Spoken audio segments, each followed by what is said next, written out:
नमस्कार साथियों, स्वागत आप सभी का दिशा ई राइज प्लेटफॉर्म पर। साथियों, आज हम बात करने जा रहे हैं राजस्थान के अभिलेखों के अगले भाग की। पिछली क्लास में हमने देखा राजस्थान के अभिलेख। भाई, राजस्थान के इतिहास के स्रोत हैं वो एक तरह से, और राजस्थान के इतिहास के स्रोतों को हमने 3 भागों में बांटकर पढ़ना शुरू किया था। पहला भाग पुरातात्विक स्रोतों के रूप में, जिसमें अपने अभिलेख, शिलालेख, सिक्के या मुद्राएं या ताम्रपत्र या फिर स्मारक, ये सब किस में आते हैं? ये पुरातात्विक स्रोतों में आते हैं। वहीं हमने देखा साहित्यिक स्रोत। जो साहित्यिक स्रोत हैं वो अपने, जैसे संस्कृत साहित्य है, ये किस में आता है? साहित्यिक स्रोत में आता है। भाई, संस्कृत साहित्य की बात करें तो ये अपने साहित्यिक स्रोतों में आता है। वहीं हिंदी और राजस्थानी साहित्य मान लो, ख्यात साहित्य, जैन साहित्य, चारण साहित्य, रासो साहित्य या फिर अपना फारसी साहित्य, ये क्या है? ये अपने साहित्यिक स्रोत है। ये हमने पिछली क्लासों में पढ़ लिया था। फिर हमने देखा कि एक और जानने का स्रोत है इतिहास को, वह है आधुनिक इतिहासकार, जिनकी नई नई खोजें और उनके द्वारा रचित ग्रंथ, ये भी इतिहास को जानने के स्रोत हैं, जिनमें हम प्रमुखतया नाम लेते हैं कर्नल जेम्स टोड का। किसका लेते हैं? कर्नल जेम्स टोड का लेते हैं। एलपी टेसी टोरी का लेते हैं।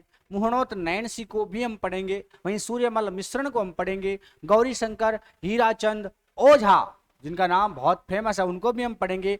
कविराज श्यामल दास को हम पढ़ेंगे। मुंशी देवी प्रसाद को हम पढ़ेंगे और रामनाथ रत्नू को भी पढ़ेंगे। जगदीश सिंह गहलोत, पंडित गंगा सहाय, पंडित झाबरमल शर्मा, डॉक्टर विश्वेश्वर नाथ रेऊ, जो पंडित विश्वेश्वर नाथ रेऊ को पढ़ेंगे। जगदीश सिंह गहलोत के अलावा डॉक्टर दशरथ शर्मा को पढ़ेंगे, हरविलास शारदा को पढ़ेंगे। तो ये सारे जो आधुनिक इतिहासकार हैं, इनको भी हम देखेंगे। लेकिन हमने पढ़ा जो है वो है पुरातात्विक स्रोत। हमने शुरू कर लिया था, पुरातात्विक स्रोतों को हम पढ़ रहे थे। हमने देखा था कि पुरातात्विक स्रोत जो है वो लिपिबद्ध नहीं था, इसलिए हमें जो भी जानकारी मिलती है वो शिलालेखों से, भूखंडों से मिलती है। जो जमीन में दबी हुई चीजें हैं उनसे ये जानकारी मिलती है। हमने जाना था, हमने अभिलेखों को पढ़ने की शुरुआत कर ली थी, इंस्क्रिप्शन हमने पढ़ना शुरू किया था। तो अभिलेख, हमने कहा था अभिलेखों का अध्ययन जो है वो अभिलेखा शास्त्र में होता है, यानी एपिग्राफी। उसे क्या कहते हैं हम?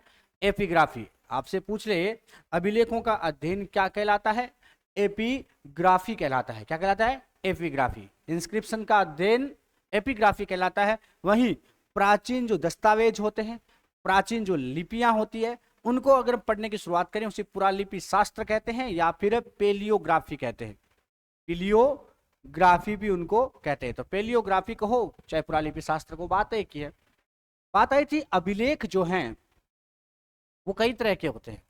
अभिलेखों में शिलालेख भी आते हैं, स्तंभ लेख भी आते हैं, और भी कई तरह की चीजें आती है। महत्व क्या है अभिलेखों का? सबसे बड़ा प्रश्न है, क्या महत्व है? हमें राजाओं की उपाधियों के, राजाओं की वंशावली के बारे में, उनकी उपलब्धियों के बारे में, उनके विजय अभियानों के बारे में जो जानकारी मिलती है वो अभिलेखों से ही मिलती है।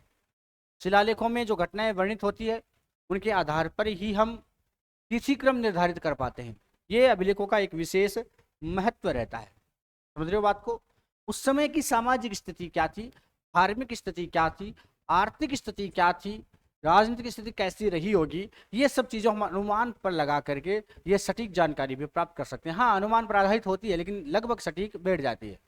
इसके अलावा जो राजस्थान के शिलालेखों की अगर हम बात करें तो राजस्थान से दिल्ली के कैसे संबंध रहे हैं, उनके सामाजिक संबंध कैसे थे, उनके सांस्कृतिक संबंध कैसे थे, ये सब चीज़ें हम अभिलेखों से ही जान पाते हैं। बात आती है जिन अभिलेखों में अगर किसी राजाओं की यशोगान का वर्णन हो जाए तो हमने देखा वो प्रशस्ति कहलाती है। क्या कहलाती है? प्रशस्ति। ये केवल 5 मिनट का रिपीटेशन क्लास, फिर हम कंटिन्यू अपने शिलालेखों की ओर बढ़ते जाएंगे। अब हमने कुछ प्रशस्तियां देखने का प्रयास किया, कुछ अभिलेख। तो अभिलेख हमने देखे थे, एक तो बड़ली का अभिलेख हमने देखा था। भाई पता ही है आपको बड़ली का अभिलेख कहाँ है? बड़ली का अभिलेख सभी को पता है, अजमेर में। कहाँ पर है? हमने जो पढ़ा मैं उसको एक बार मौखिक रिपीट कर देता हूँ, फिर अपन आगे शुरू करेंगे। हमने लगभग 11 अभिलेख पढ़ लिए थे। कितने पढ़ लिए थे भाई? 11, शायद 12 पढ़ लिए होंगे, है ना। तो पहला आता है बड़ली का लेख। पहला हमने कौन सा पढ़ा? बड़ली का लेख पढ़ा, जो अजमेर में है और 443 ईसा पूर्व का है। हमने कहा था कि इससे हमें किस चीज की जानकारी मिलती है। वैसे तो भाई इसमें धर्म के प्रचार प्रसार की, कौन सा धर्म? जैन धर्म। बड़ली का जो लेख है, बड़ली का जो शिलालेख है, बड़ली गांव अजमेर से मिला था, 443 ईसा पूर्व का था। मेरे साथ रिपीट करते रहना, ये चीजें आपके माइंड में फिट बैठने चाहिए। जैसे जैसे क्लासें आगे बढ़ती जाएंगी हम पिछला रिवीजन करते चलेंगे, इससे आपकी क्लासें अच्छी तरह से याद भी हो जाएंगी आपको। तो पहला शिलालेख कौन सा? बड़ली का शिलालेख। कौन सा? बड़ली का शिलालेख है। कहां से मिला? अजमेर से मिला। 443 ईसा पूर्व का है। कब का है? 443 ईसा पूर्व का है।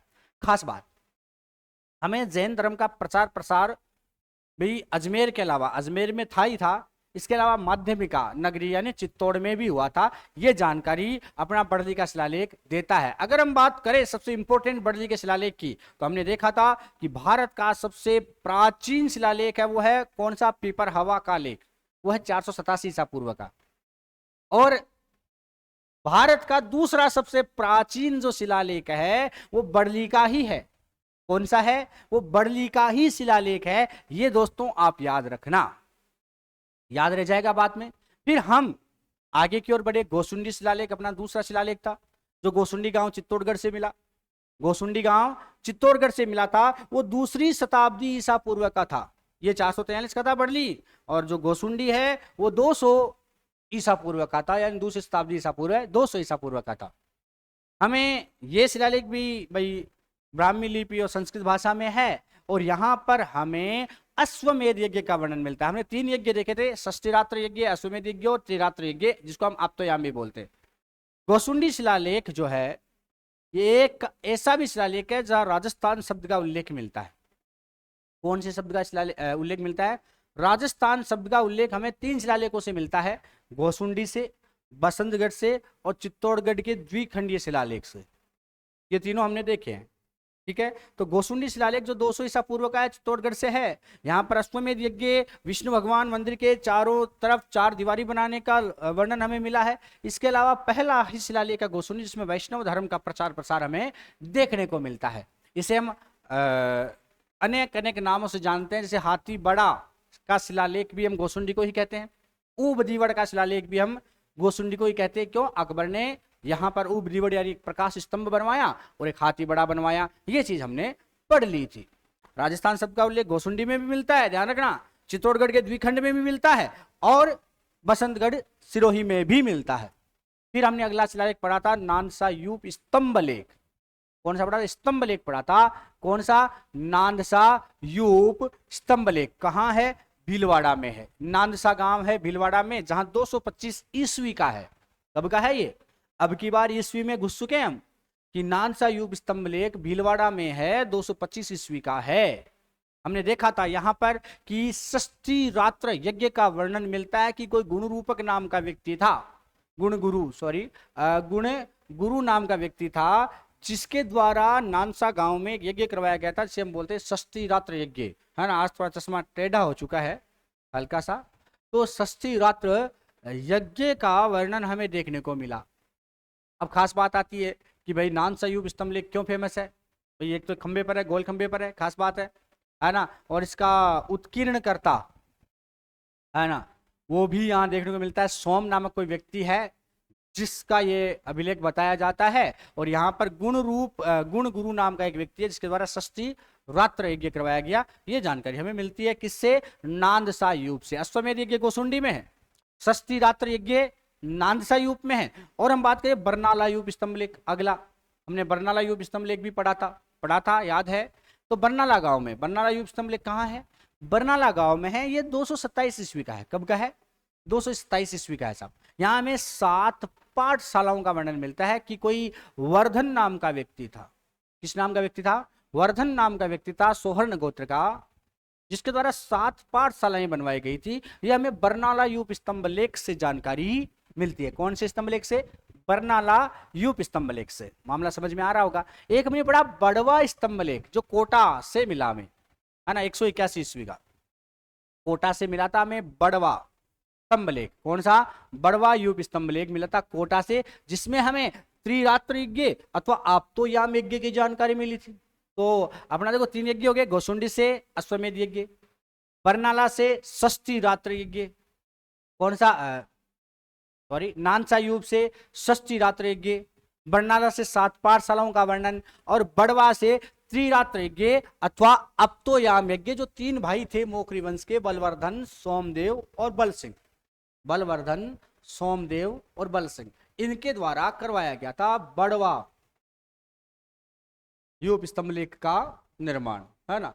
ये सॉरी यज्ञ षष्ठी रात्र यज्ञ अप्तोयाम यज्ञ करवाया गया था, है ना। ये इसमें भी वैष्णव धर्म का महिमा बखान किया गया है। सब कुल मिलाकर ये बात आपको ध्यान में रखनी है। फिर हमने थोड़ा आगे बढ़े थे, हम तो एक नगरी का शिलालेख भी पढ़ा था, आपको याद हो, नगरी किसका शिलालेख है भाई? नगरी का शिलालेख है। अगर हम नगरी के शिलालेख की बात करें, कौन शिलालेख की बात करें? नगरी, नगरी कहाँ है? चित्तौड़ में, सभी को पता है नगरी कहाँ पर है भाई? चित्तौड़ में है, और 424 ईस्वी का है नगरी का। इसका है 424 ईस्वी का है, जिसमें भगवान विष्णु की पूजा का उल्लेख किया गया है। वह नगरी का शिलालेख जो 424 ईस्वी का है। आपको नॉर्मल वे में इतना ध्यान रखना है। फिर हमने पढ़ा चित्तौड़गढ़ का द्विखंडीय शिलालेख जो 532 ईस्वी का है। चित्तौड़गढ़ का द्विखंडीय शिलालेख कब का है भाई? 532 ईस्वी का है चित्तौड़गढ़ का द्विखंडीय शिलालेख। क्या खास बात थी इसमें भाई? इसमें हमें 2 शिलालेख हैं। हमें ज्ञात होता है कि 532 ईस्वी के आसपास, यानी 6ठी सदी की बात है, 6ठी सदी की बात है। हमारे चित्तौड़ पर अधिकार था मंदसौर के राजाओं का। किसका अधिकार था? मंदसौर के राजाओं का, जिसमें एक व्यापारी था विष्णुदत्त। उनका बेटा चित्तौड़ और दसपुर का राजस्थानीय था। क्या था? राजस्थानीय था। यानी एक अधिकारी की, एक प्रशासक की बात की गई है कि चित्तौड़ पर अधिकार तो किसका था? मंदसौर के राजाओं का था। और वहां का कोई व्यापारी था विष्णुदत्त, और विष्णुदत्त का बेटा जो है वो हमारे यहाँ का क्या था? चित्तौड़ का और दसपुर का क्या था? राजस्थानीय था, यानी अधिकारी था। उसको शायद राजस्थानीय कहते थे, इसलिए राजस्थानीय शब्द का उल्लेख हमें कहां से प्राप्त हुआ था? चित्तौड़गढ़ के द्विखंड से। यह जानकारी भी हमने पढ़ ली थी कि चित्तौड़ के द्विखंड शिलालेख से हमें राजस्थानीय शब्द पहली बार सुनने को, देखने को मिला था। हाँ, बात समझ में आ गई। फिर हमने पढ़ा बसंतगढ़ का शिलालेख जो सिरोही में है। बसंतगढ़ कहाँ पर है? सिरोही में है। 625 ईस्वी का है। विक्रमी संवत की अगर बात करें तो 682 ईस्वी का है। तो बसंतगढ़ एक मंदिर है, खेमल माता का मंदिर, वहां से ये उत्कीर्णित मिला, वहां से ये प्राप्त हुआ हमें। और जिसमें राजस्थानिया द्वितीय शब्द का उल्लेख है। मित्रों किसका उल्लेख है? राजस्थानिया द्वितीय शब्द का उल्लेख है। और ये राजस्थानिया द्वितीय शायद कोई ना कोई, भाई यूं कह सकते हैं कहीं ना कहीं राजस्थानिया द्वितीय कोई ना कोई तो होगा। ये शायद कोई पद हो सकता है, या फिर कोई शासन का एक विशेष अधिकारी हो सकता है।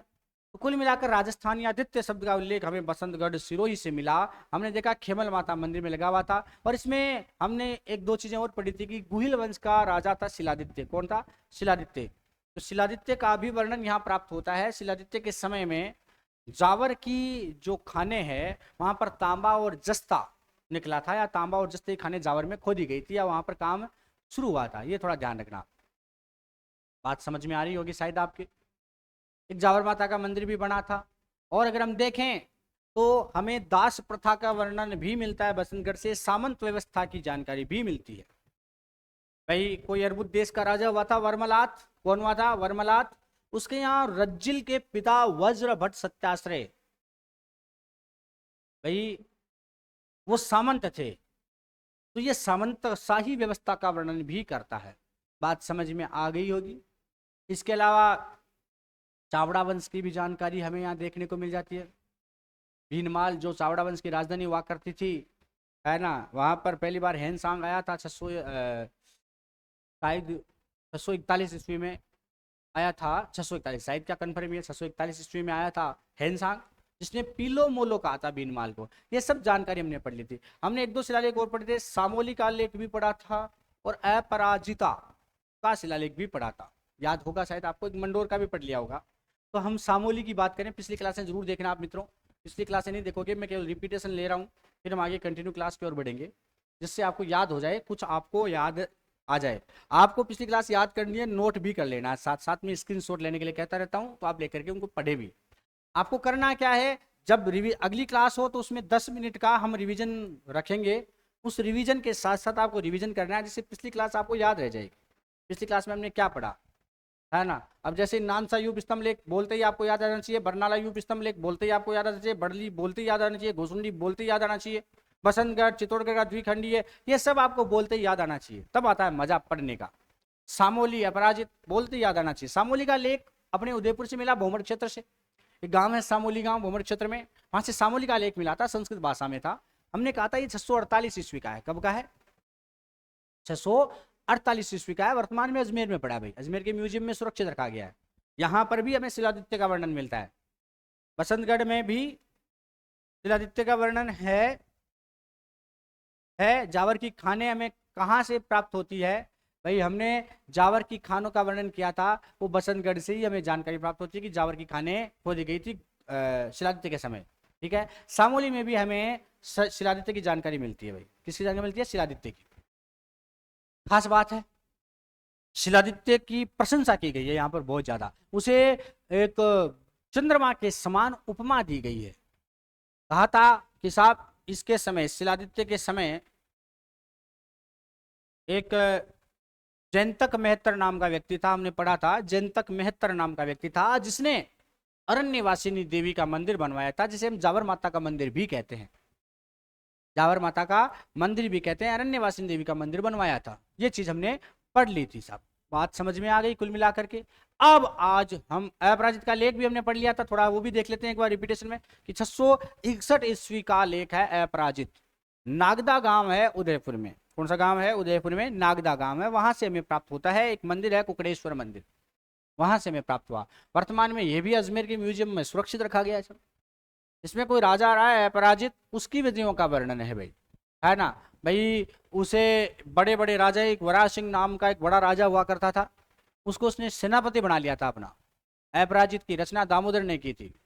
एक यशोभट्ट और दामोदर का इसमें नाम भी लिखा गया कि दामोदर रचयिता है, यशोभट्ट उत्कीर्ण करता है। यशोभट्ट क्या है? उत्कीर्णक है इसके। ठीक है, मंडोर के शिलालेख की बात की, एक बावड़ी में मिला था, कोई मधु ब्राह्मण नाम का व्यक्ति था जिसने बावड़ी बनवाई थी। और इसमें हमें भगवान शिव और विष्णु, शैव और वैष्णव दोनों संप्रदायों की जानकारी मिलती है। दोनों ही ईश्वर की पूजा का विधान मिलता है, कि शिव की पूजा भी होती थी, विष्णु की पूजा भी होती थी। मंडोर का शिलालेख जो कि 685 ईस्वी का है, हमें ये जानकारी देता है। मंडोर का शिलालेख कब का है? 685 ईस्वी का है, हमें ये जानकारी देता है। आज हम आगे बढ़ते हैं मानमोरी के शिलालेख की ओर। मानमोरी भी हमने पढ़ लिया था, हाँ मानमोरी भी हमने पढ़ लिया था भाई। तो मानमोरी जो है, मैं आपको हल्का सा बताता हूँ इसके बारे में भी, 713 ईस्वी का है। मानमोरी कब का है? 713 ईस्वी का है मानमोरी। और मानमोरी का जो शिलालेख है, ये मानसरोवर झील, कौन सी झील है? मानसरोवर झील है, पुठोली गांव में, चित्तौड़गढ़ में। वहां कर्नल जेम्स टोड जब घूमने गए थे मानसरोवर झील के किनारे, तो एक जगह को बैठने के लिए हल्का सा साफ किया, तो एक शिलालेख खुदा हुआ मिला और उन्होंने इसको पढ़ा। इसमें अमृत मंथन की पूरी कथा का वर्णन है। पूरी कथा अमृत मंथन की यहाँ पर मिलती है।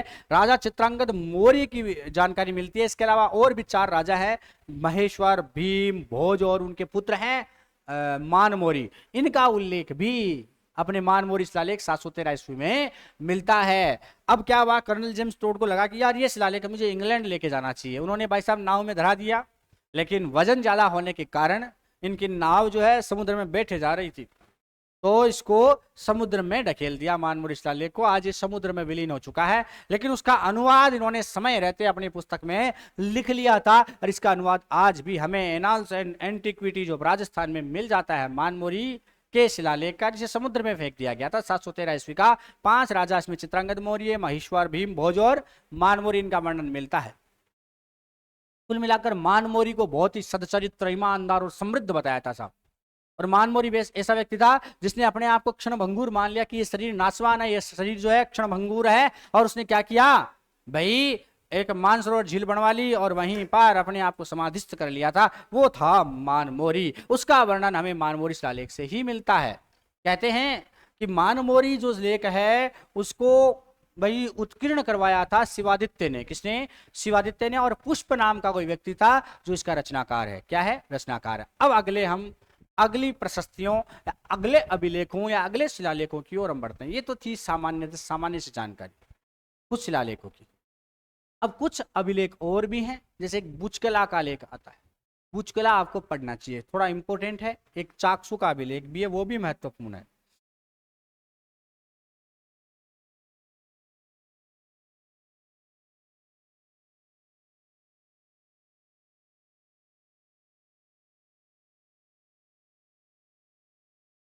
हाँ भाई, ध्यान दे थोड़ा।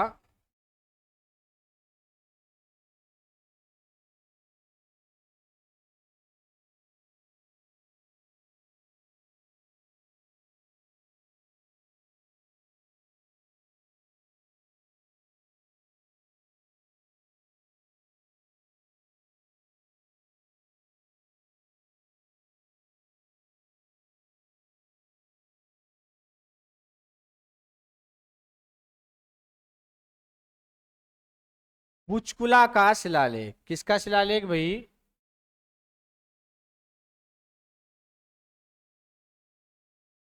बुचकुला का शिलालेख। क्या है बुचकुला का शिलालेख? अगर हम जानकारी लें इसकी तो ध्यान देना थोड़ा सा।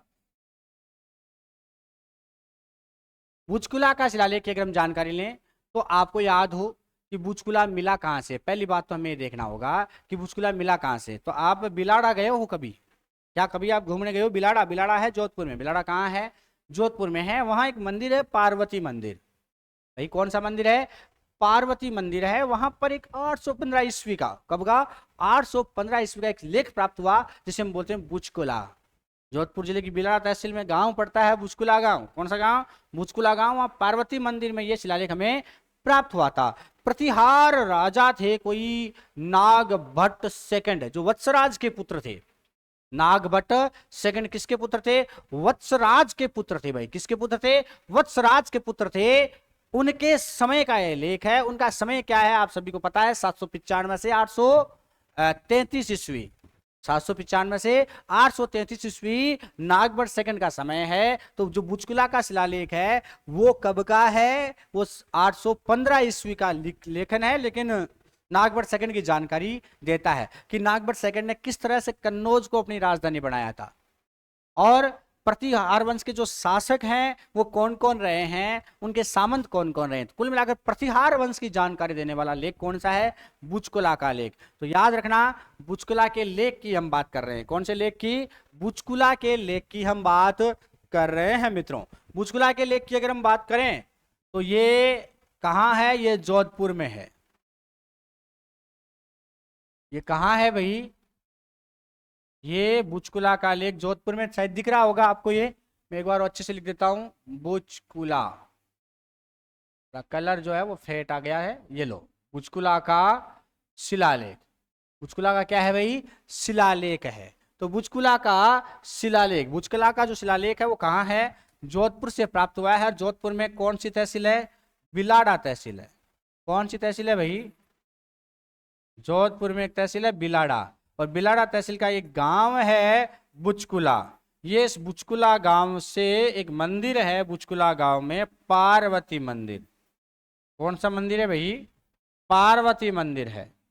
तो कुल मिलाकर के बुचकुला का जो शिलालेख है वो कौन से मंदिर से प्राप्त हुआ है? हमें पार्वती मंदिर से प्राप्त हुआ है। और ये कब का है? ये 815 ईस्वी का है। कब का है भाई?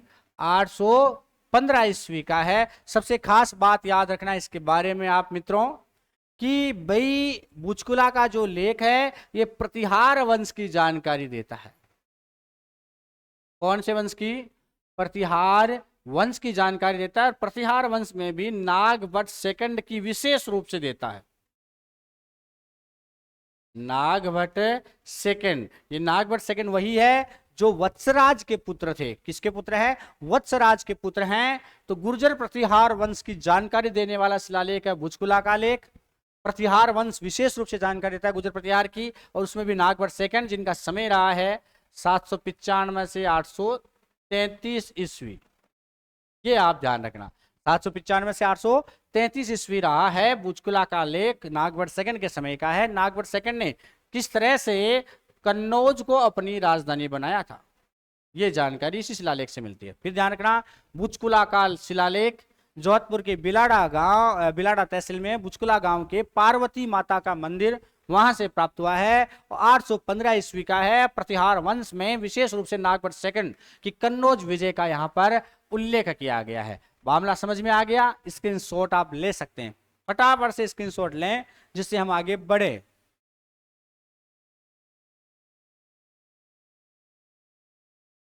ठीक है, स्क्रीनशॉट ले लिया होगा। चलिए, ये तो थी बुचकुला। ये तो कौन सा था? बुचकुला। एक आती है भाई बाउक प्रशस्ति, भी आपने सुनी होगी, लेकिन बाउक इतनी महत्वपूर्ण नहीं है, चलो उसको साथ में याद कर लेंगे हम। फिलहाल हम घटियाला के शिलालेख की बात कर लें। किसकी बात करें? घटियाला एक मोस्ट इंपोर्टेंट शिलालेख है आपके लिए, तो ज्यादा प्रश्न पूछने की संभावना रहती है घटियाला से, तो ध्यान देना। आज का जो शिलालेख है अगला वो है घटियाला।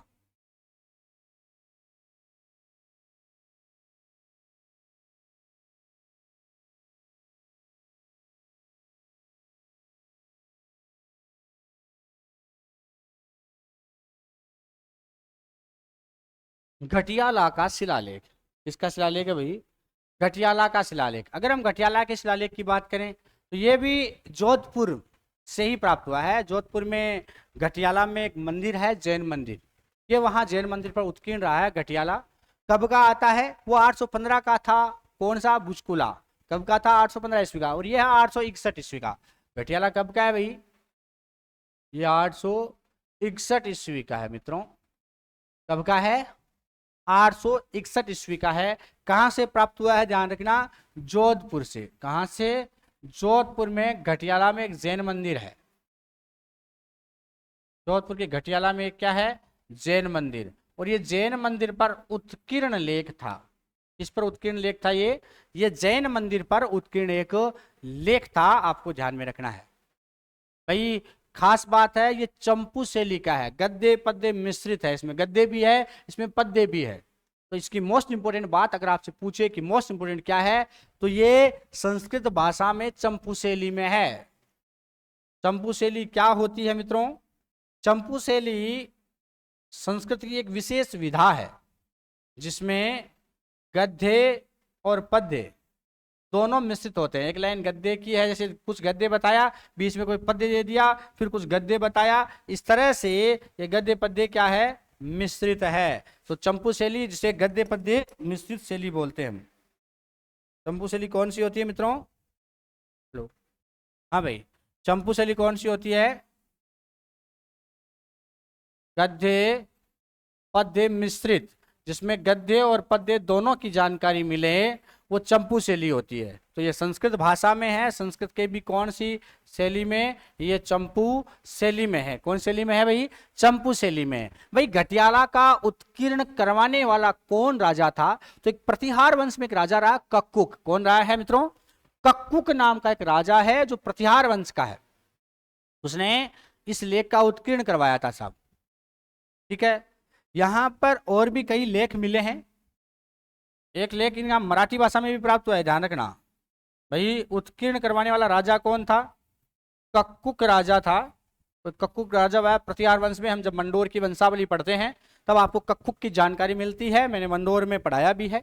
तो कक्कुक जो है भाई, ये उसके समय का है, कक्कुक प्रतिहार के समय का है। खास बात कि यहां पर एक लेख मिला है, वो मराठी भाषा में है, जिसमें एक मतलब दो लेख है ना, एक मराठी का हो गया, एक संस्कृत का हो गया। ये एक संस्कृत का है, एक मराठी का भी है। यहां पर ही एक मराठी का भी हमें प्राप्त हुआ है।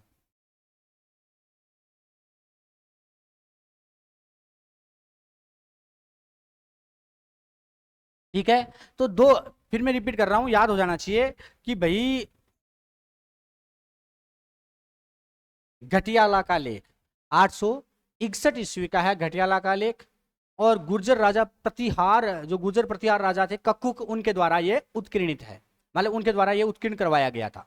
खास बात है, यहाँ दो लेख हैं घटियाला में, एक मराठी भाषा में है, एक संस्कृत भाषा में है। जो संस्कृत भाषा में है वो चंपू शैली में है, यानी गद्य पद्य मिश्रित। उसमें एक लाइन गद्य की है तो एक लाइन पद्य की है। कहने का मतलब यह है कि एक पैराग्राफ गद्य में लिखा गया है तो कुछ लाइनें पद्य में मिलती है, उसको मिश्रित शैली को चंपू शैली कहते हैं। ठीक है, बात आती है कि इनके रचयिता कौन है। तो मराठी और जो संस्कृत भाषा में रचयिता भी हैं, रचयिता कौन है? तो एक तो है मग और एक उत्कीर्ण कृता सुवर्णकार मिलता है कृष्णेश्वर। तो मग और कृष्णेश्वर का नाम पूछा जाता है। कई बार ऐसे प्रश्न भी आते हैं कि रचयिता कौन है भाई।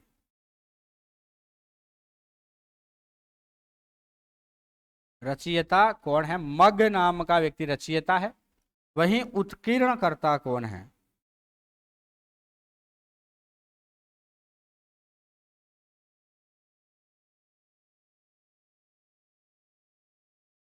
उत्कीर्णकर्ता कौन है? कृष्णेश्वर इस लेख का उत्कीर्ण करता है। तो ध्यान रखना, घटियाला शिलालेख 861 ईस्वी का है। जोधपुर के घटियाला गांव में एक जैन मंदिर में मिला था 861 ईस्वी में। चंपू शैली में है। यहाँ दो लेख, एक मराठी में एक संस्कृत में है। खास बात याद रखना कि मग इसके रचयिता हैं। कक्कुक ने इसको उत्कीर्ण करवाया किसके माध्यम से? कृष्णेश्वर के माध्यम से। मग ने रच दिया, कृष्णेश्वर ने उत्कीर्ण किया। किसके आदेश पर?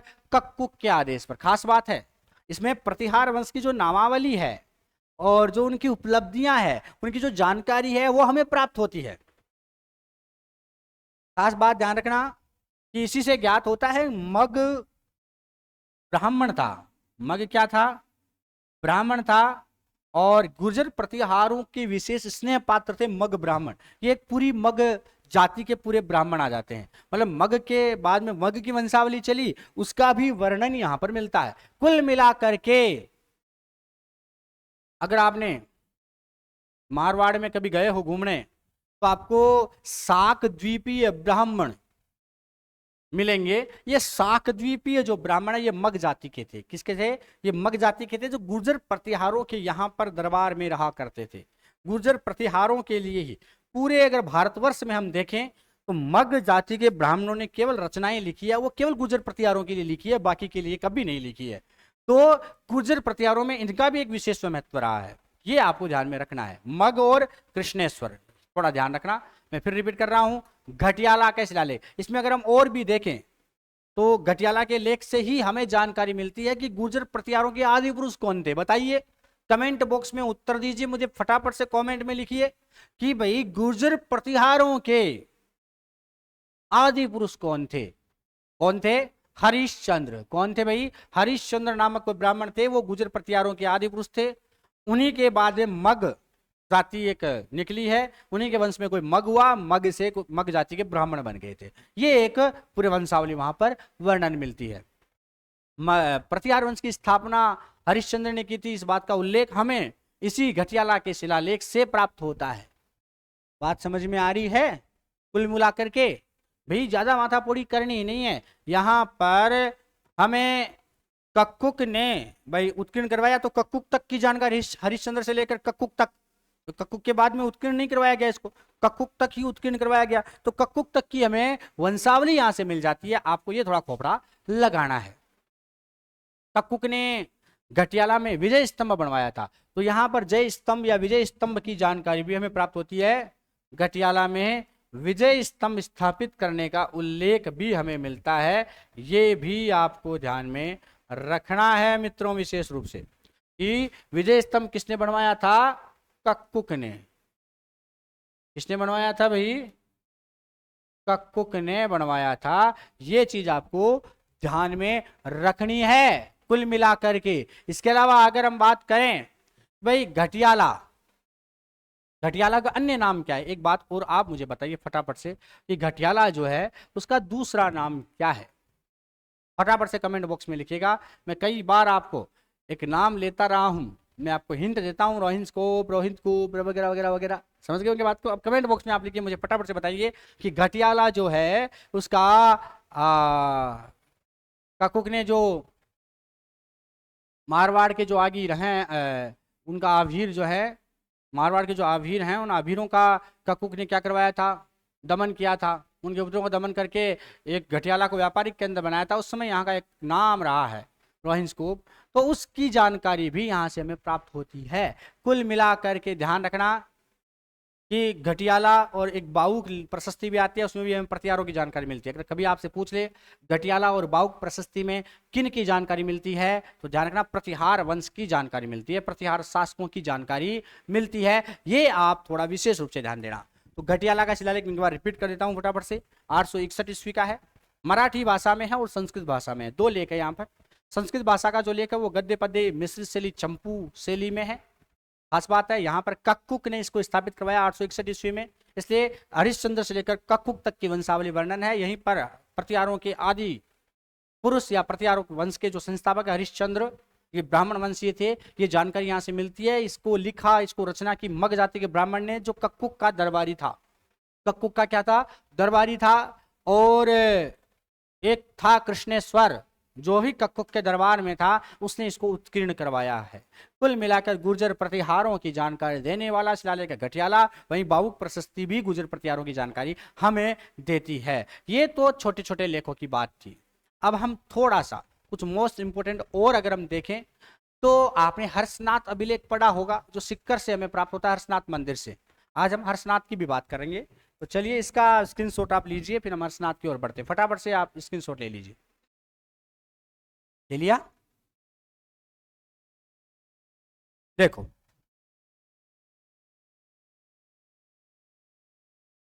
हर्षनाथ का लेख या हर्षनाथ का शिलालेख की बात करें, हम किसकी बात करें?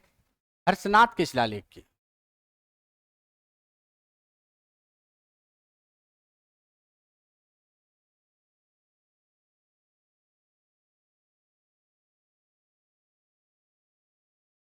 एक बार की बात है दोस्तों, मैं किसी समय की बात है, सन शायद 2015-16 के आसपास की बात है, जब मैं सीकर की एक ख्यातनाम कोचिंग उस समय चलती थी, आज शायद नहीं चल रही है, फर्स्ट रैंक क्लासेज, जिसकी पुस्तकें भी आती है, मैंने वहाँ पर मैं पढ़ा रहा था। उस समय मैं विशेष रूप से हिस्ट्री और ज्योग्राफी की क्लासें लिया करता था। हालांकि मुझे काफ़ी सारे सब्जेक्ट्स को मैंने पढ़ा है और मैं लगातार पढ़ाता आया हूँ। काफ़ी सारे सब्जेक्ट्स का अध्ययन किया मैंने और कंटिन्यू भाई तैयारी कर रहा था। मैं 2010-11 से लगातार तैयारी में जुटा हुआ था। तो तैयारी में जुटे उसके साथ ही मैंने भाई एक नॉलेज, जो मुझे शौक था पढ़ाने का, तो मैंने अपने नॉलेज को बांटना शुरू कर दिया, पढ़ाना शुरू कर दिया था सिक्कर की कोचिंगों में। और सिक्कर की मैंने 4-5 कोचिंगों में लगातार अपनी सेवाएं दी। वहां पर मुझे याद है फर्स्ट में पढ़ा रहा था, हर्षनाथ का शिलालेख की ही बात है, मैं इसी के बारे में कुछ बता रहा था। एक मित्र ने विशेष रूप से मुझे एक प्रश्न पूछा था, बागड़, बांगड़ और बागर, ये 2-3 नाम पूछे थे, है ना। कहने मतलब भाई मित्रवती होते हैं, छात्र जो होते हैं मित्रवती ही होते हैं, क्योंकि हम उम्र रहते हैं सारे के सारे। उस समय 2nd ग्रेड का बैच था, 2nd ग्रेड अध्यापक का, और ये बात चलती भाई वागड़, बांगड़ और बांगर, है ना, इसका उल्लेख की बात थी। मैं कुछ चर्चाएं कर रहा था, उससे पहले ही कुछ प्रश्न आ गए थे। तो दोस्तों वही प्रश्न उसी साल 2016 में जो 2nd ग्रेड हुई थी, उसी साल उसी एग्जाम में आया था। और उसके बाद वो चर्चा मुझे दिमाग में अच्छी तरह से याद रह गई कि बच्चों ने किस तरह से प्रश्न किए थे और मैंने किस तरह से उसको बताया था और कैसा प्रश्न आया था। गजब तरीके से प्रश्न उठा था कि यहां से संबंधित प्रश्न हर पेपर में आए। 2016 के 4-5 पेपर थे, चारों पांच पेपर में प्रश्न मिला था।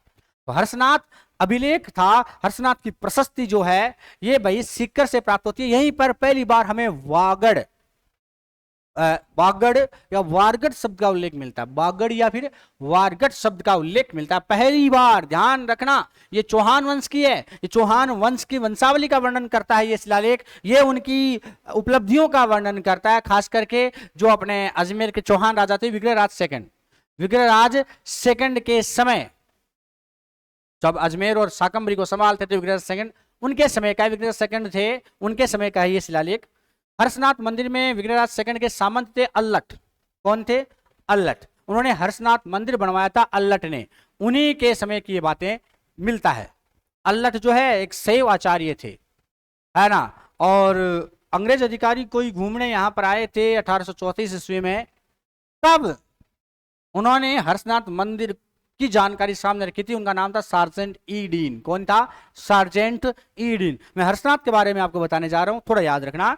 हर्षनाथ का जो शिलालेख है मोस्ट इंपोर्टेंट है, बहुत ज्यादा प्रश्न पूछे जाते हैं यहां से।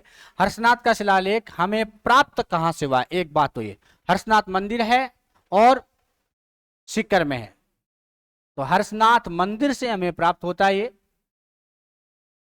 हर्षनाथ मंदिर है कहां भाई? हर्षनाथ मंदिर है कहां? सीकर में है। कहां पर हर्षनाथ मंदिर? सीकर में है। यह शिलालेख है कब का? 973 ईस्वी का है। कब का है ये 973 ईस्वी का है। भाई इसमें विशेषता क्या है? तो ये चौहान वंश की उपलब्धियां और चौहान वंश की वंशावलियों का वर्णन करता है। कुल मिलाकर के चौहान वंश का वर्णन करता है। ये कहता है जब ये लेख लिखा गया हर्षनाथ मंदिर का, उस समय ये जब शिलालेख बनवाया गया, उत्कीर्णित करवाया गया, उस समय अपने शाकंभरी और अजमेर के राजा हुआ करते थे विग्रहराज सेकंड। शाकंभरी और अजमेर के राजा कौन थे? विग्रहराज सेकंड।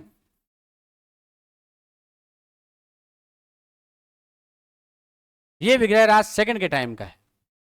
विग्रहराज सेकंड का एक सामंत था, या यूं कहें कि विग्रहराज के समय अल्लट नाम के एक व्यक्ति थे जो शैव आचार्य थे। क्या थे? शैव आचार्य थे अल्लट। अल्लट ने हर्षनाथ मंदिर बनवाया था। अल्लट ने कौन सा मंदिर बनवाया था भाई? हर्षनाथ मंदिर बनवाया था अल्लट ने। और यही शिलालेख से हमें इस बारे में जानकारी मिलती है। खास बात है, इस मंदिर को सामने लाने का जो श्रेय जाता है वो सार्जेंट, अपने जो सार्जेंट रहे हैं अंग्रेज अधिकारी ई डीन, है ना, 1834 में वो इसको सामने लाकर रखते हैं।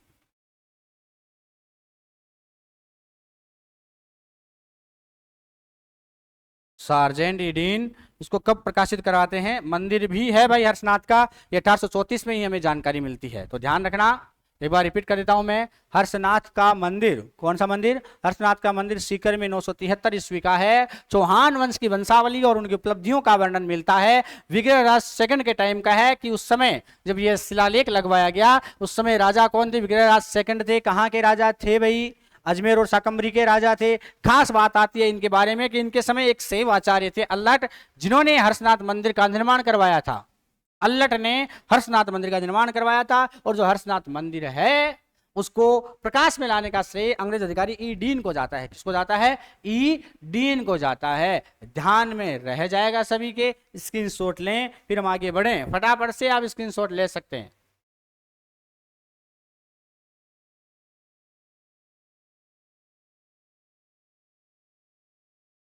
ठीक है,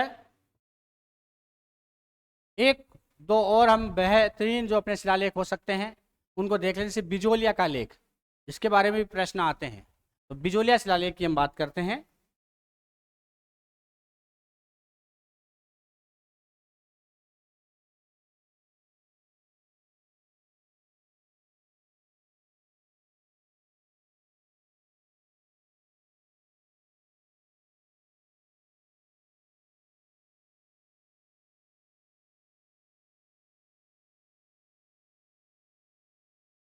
बिजोलिया का शिलालेख, इसका शिलालेख है भाई, बिजोलिया का शिलालेख है।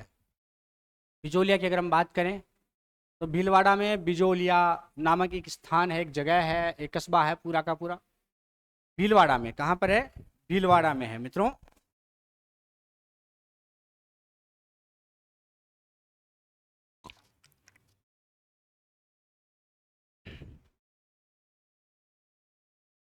भाई ध्यान देना, भीलवाड़ा में बिजोलिया एक कस्बा है। कौन सा कस्बा है? बिजोलिया एक कस्बा है भीलवाड़ा में। अगर हम बात करें तो यहाँ पर एक मंदिर है, पार्श्वनाथ मंदिर। कौन सा मंदिर है? तो पार्श्वनाथ मंदिर से हमें प्राप्त होता है बिजोलिया का शिलालेख। एक बड़ी सी चट्टान है पार्श्वनाथ मंदिर के पास में, और यहाँ पर सन 1170 ईस्वी का ये शिलालेख, बिजोलिया का शिलालेख हमें प्राप्त हो जाता है। तो पहली बात तो है कि बिजोलिया का शिलालेख है कब का? 1170 ईस्वी का है। बिजोलिया शिलालेख है कब का? 1170 ईस्वी का है। और इसमें तारीख सहित मिलता है हमें जानकारी की 5 फरवरी का है। 5 फरवरी 1170 ईस्वी का ये है। खास बात है कि भीलवाड़ा से प्राप्त हुआ है। कहां से प्राप्त हुआ है ये भीलवाड़ा में बिजोलिया से प्राप्त हुआ, एक पार्श्वनाथ मंदिर के पास से। एक जैन मंदिर है पार्श्वनाथ जी का मंदिर, यहां से हमें ये जानकारी मिली है। कुल मिलाकर के जो ये शिलालेख है, खास बात समझना है शिलालेख की। दिगंबर जैन एक श्रावक थे, लोलाक। कौन थे? लोलाक। उनके द्वारा पार्श्वनाथ मंदिर और कुंड के निर्माण की स्मृति में यह शिलालेख बनवाया गया था कि पार्श्वनाथ मंदिर और कुंड का निर्माण है, उस स्मृति में यह बनवाया गया था लोलाक द्वारा। किसके द्वारा? लोलाक द्वारा। इसमें वही खास बात 32 श्लोक हैं। कितने श्लोक हैं? 32 श्लोक है और यह संस्कृत भाषा में है। कौन सी भाषा में है? खास बात ध्यान रखना कि दिगंबर जैन के श्रावक है लोलाक। किसके द्वारा बनवाया गया? दिगंबर श्रावक हैं लोलाक के द्वारा ये बनवाया गया। इसमें 32 श्लोक हैं संस्कृत में। तो ये कौन सी भाषा में हो गया मित्रों? ये संस्कृत भाषा में हो गया। कौन सी भाषा में हो गया? संस्कृत भाषा में। फिर रिपीट कर रहा हूं, बिजोलिया का शिलालेख 5 फरवरी 1170 ईस्वी का है और पार्श्वनाथ मंदिर के पास कोई चट्टान है, उस पर यह जानकारी मिली है कि भाई लोलाक नामक कोई श्रावक थे, उनके द्वारा यह बनवाया गया था, खुदवाया गया था। कौन सी भाषा में? संस्कृत में। इसमें भी चौहानों की वंशावली मिलती है, उन्हें वत्स गोत्रीय ब्राह्मण बताया गया है। ये बिजोलिया का शिलालेख ही है जिसमें चौहानों को वत्स गोत्रीय ब्राह्मण बताया गया है। ध्यान रखना आप।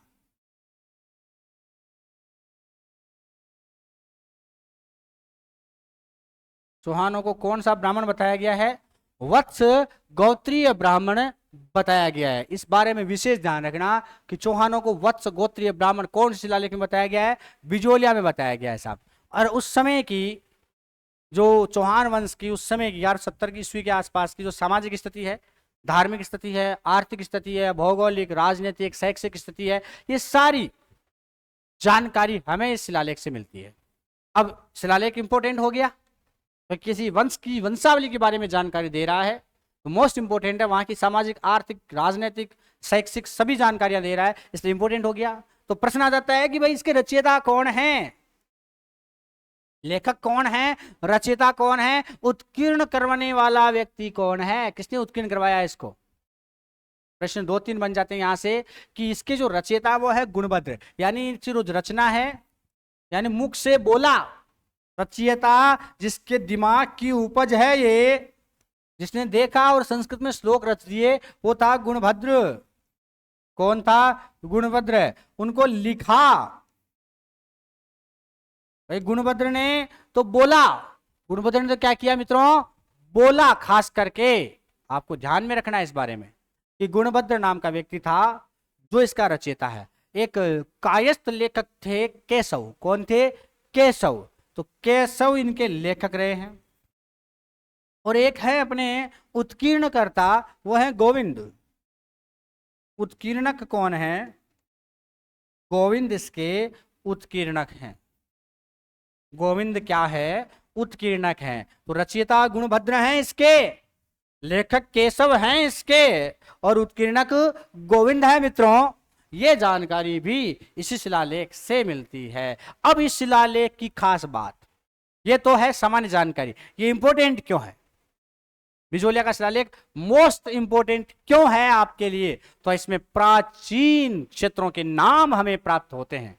प्राचीन क्षेत्रों के नाम, जैसे हमें जालोर का नाम जाबालीपुर मिलता है, इसी से जालोर का नाम क्या मिलता है मित्रों? जाबालीपुर मिलता है। सांभर का नाम शाकंभरी मिलता है। दिल्ली का नाम ढिल्ली का मिलता है ना। मैं बता दूं कौन कौन से शहरों के नाम हमें बिजोलिया से प्राप्त होते हैं। मैं यहां लिख देता हूं जिससे आपको सहूलियत रहे। जालोर का नाम, भाई जालोर जो शहर है उसका नाम यहां से मिलता है जाबालीपुर। जाबालीपुर। वहीं सांभर का नाम, वर्तमान में जो सांभर है, सांभर का नाम मिलता है शाकंभरी। ये इसी शिलालेख से मिलता है। दिल्ली का नाम, दिल्ली का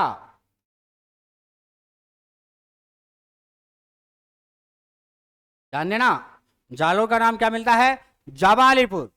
और जाबालीपुर की कथा आपने सुनी होगी, जाबाली आश्रम की आपने कथा सुनी होगी। दिल्ली का नाम दिल्ली का मिलता है, वहीं सांभर का नाम शाकंभरी मिलता है इसी शिलालेख से। इसके अलावा और भी कई नाम हैं, जैसे मांडलगढ़ का नाम मंडलकर। मांडलगढ़ का नाम क्या है?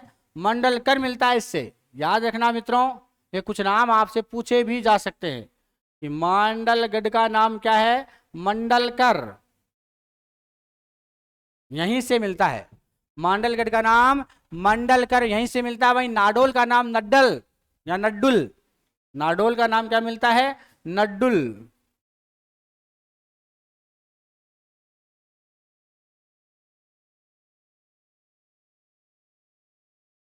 नाडोल का नाम नाडुल, श्री भीनमाल का श्रीमाल, बिजोलिया का विंदावल्ली, ये नाम यहां से मिलते हैं भाई।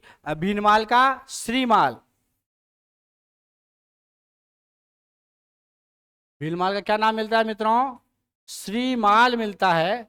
वहीं वहीं अगर हम देखें बिजोलिया का नाम विंध्यवल्ली मिलता है, विंध्यवल्ली। तो ये जो नाम है, इन प्राचीन क्षेत्रों के जो प्राचीन नामावली हैं, ये बहुत सारे नाम और भी हैं। कुल मिलाकर ये बिजोलिया शिलालेख से मिलते हैं। बिजोलिया के आसपास का क्षेत्र जो है उत्तमाद्री कहलाता था। ये जानकारी हमें बिजोलिया शिलालेख से मिलता है कि बिजोलिया का जो आसपास का क्षेत्र है वो उत्तमाद्री के नाम से जाना जाता था। और इसमें एक नदी है कुटिला नदी। कौन सी नदी है, कुटिला नदी, जो मेवाड़ के पूर्वी भाग में बहती थी। इसी शिलालेख से हमें जानकारी मिलती है कुटिला नदी की, कुटिला नदी की जानकारी मिलती है, उत्तमाद्री क्षेत्र की जानकारी मिलती है। मेवाड़ के पूर्वी भाग में बिजोलिया के आसपास का क्षेत्र उत्तमाद्री कहलाता था और मेवाड़ के पूर्वी भाग में नदी बहती थी, कुटिला नदी। तो कुटिला नदी की जानकारी भी हमें यहीं से मिलती है। और खास बात कि 12वीं सदी में भूमि दान में दी जाती थी, उसे बोलते थे अनुदान। तो दान में जो भूमि दी जाती थी उसको डोली कहते थे। क्या कहते थे, डोली, है ना। तो डोली में जावा, भैया आप आज भी कहते होंगे कि डोली में जावा, तो डोली जो है ना वो डोली, डोली नहीं डोली, है ना। ये लो डोली, ये जो डोली है, ये डोली अपने को खेत की जो भूमि होती थी, जो दान में दी जाती थी, जो अनुदान में दी जाती थी, उसका नाम है डोली। उसका नाम क्या है मित्रों, डोली है। और ये अनुदान में दी जाती थी। कुल मिलाकर के ये जानकारी मिलती है। इसके अलावा गांवों की समूह की जो बड़ी इकाई थी उसे प्रतिगण बोलते थे। क्या बोलते थे, प्रतिगण। गांवों के समूह की जो बड़ी इकाई थी उसे क्या कहते थे भाई, प्रतिगण कहते थे। ये प्रतिगण की जानकारी भी हमें यहीं से मिलती है कि गांवों के समूह क्या कहलाते थे, प्रतिगण। किसे कहते हैं, प्रतिगण, गांवों के समूह है, गांवों के समूह प्रतिगण कहलाते थे। ये जानकारी भी हमें यहीं से मिलती है। और खास बात कि जैसे हमने घटियाला के लेख में पढ़ा कि गुर्जर प्रतिहारों का आदि पुरुष कौन था, हरिश्चंद्र था, वैसे ही यहां पर चौहान वंश का आदि पुरुष कौन था, वासुदेव चौहान था। यह जानकारी हमें इससे मिलती है, किससे, बिजोलिया शिलालेख से, कि चौहान वंश का आदि पुरुष वासुदेव था। 551 ईस्वी, कौन सी 51 ईस्वी, 551 ईस्वी का आदि पुरुष रहा है वासुदेव।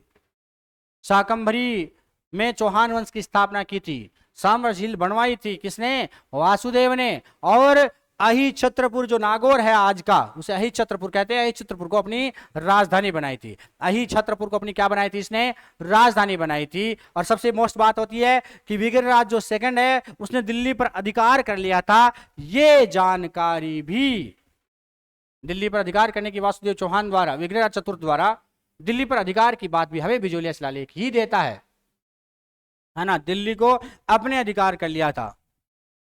दिल्ली में आज भी मोहिल चौहानों की एक शाखा रहती है, ये इसी की देन है, विग्रहराज सेकंड की। तो बात समझ में आ गई। ये अपना बिजोलिया शिलालेख था मित्रों। ये सामान्य सामान्य जानकारी है। बाकी हम जैसे जैसे, एक बार स्क्रीनशॉट लें आप फटाफट से, फिर आगे बढ़े हम। ले लिया मित्रों, चलिए देखो, ये हमने सामान्य सामान्य शिलालेख पढ़े हैं।